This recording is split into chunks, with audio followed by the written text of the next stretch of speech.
Hello, welcome to News with Rupert, where we do news and satire specifically on settler Indigenous topics within Canada and also hip-hop culture. Today, we're shining a spotlight on 10 millennial-aged MCs who are currently based on Musqueam, Tsleil-Waututh, and Squamish territory in the city known as Vancouver. Being that this is not a top 10 list, I'm going to be presenting the MCs in order of least to most revolutions around the sun. Starting with Dakota Bear, born in 1993, a Cree MC from Treaty 6 territory. He's a land defender, entrepreneur, and he's driven by a great passion for music and also seeking justice for Indigenous people, which he does alongside his partner Casey.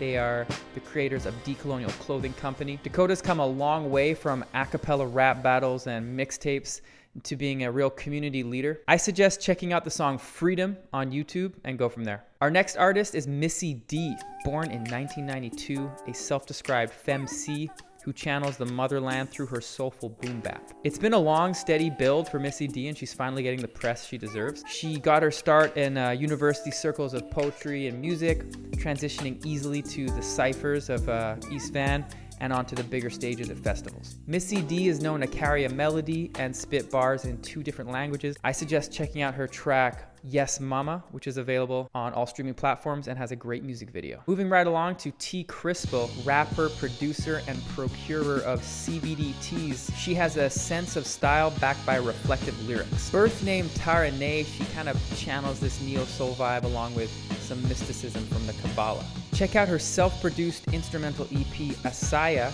on SoundCloud, or peruse the poetry on One Way Ticket, which you can find on Spotify. On to Francis Arevalo, also a 1992 kid. This genre-fluid rapper-producer is Van City's go-to guy for sensitive yet hard-hitting tracks. With a 2020 album, Sound of Healing, and an EP called Homegrown Volume 1, Francis is clearly consistently putting in work. He's not shy to make references to the most vulnerable parts of his life. I would say he's like the type of guy to roll on a rec league basketball team with Shad. And I would suggest starting with the track Heat Check just to get you hyped up, and then jump into any of his other projects. Now we got a 1990 baby, Ebon Empress. She serves up roots hip-hop with an ITAL philosophy, multitasking, playing bass and rapping and singing at the same time. She kind of takes you into this golden era hip-hop feel, then she'll transport you into this more contemporary, experimental, divine feminine portal.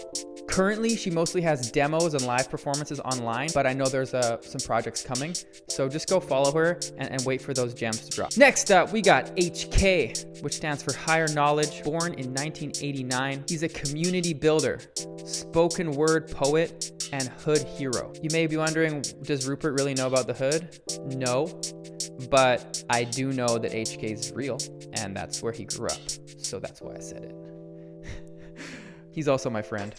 Just totally shout out to HK. With an EP Hood Therapy in 2019 and a follow-up Attachment Disorder in 2020. Follow him on Spotify, Bandcamp, and give a listen to the song Lantern. Another East Van mic controller, the one and only K-Pop. Arguably, of all the artists that have spoken today, maybe the widest reach, gaining some real traction through both the underground and online communities, mainly due to his musical approach to rap and his real finesse with his voice. Releasing a bunch of singles and also full albums. Check out the track 4 AM, and he has a bunch of really nice creative music videos. One in particular, which is like paying homage to the movie Blow, and where he plays the Johnny Depp character. Moving on to Kin Balam, also born in 1988.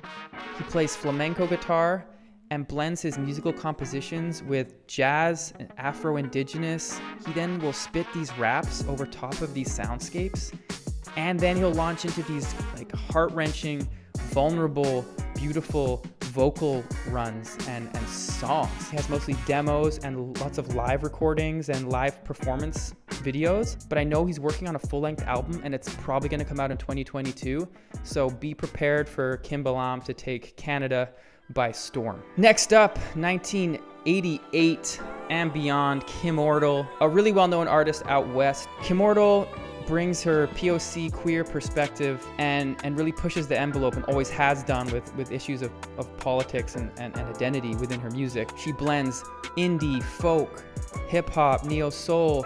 Check out her song Ice Palaces. Really shows her vocals, her poetry, and musicianship and lyricism. Now we come to a matriarchal MC, JB the First Lady. She dropped a full album in 2018 called Righteous Empowered Daughters. The acronym is RED. JB the First Lady has been releasing albums since 2010 or earlier. She has 4 full projects out that you can listen to. She reps the New Hulk and Onondaga nations. She showcases some of her traditional dance styles in her music videos. In particular, Still Here, where she collaborates with some of Van City's dopest street dancers. That's it for the spotlight. I stood really close to the mic. I hope it went okay. Enjoy listening to these artists, and thank you for tuning in to News with Rupert. News with Rupert. I got news for Rupert. Your girlfriend had 2 cats. You had to use the pooper scooper.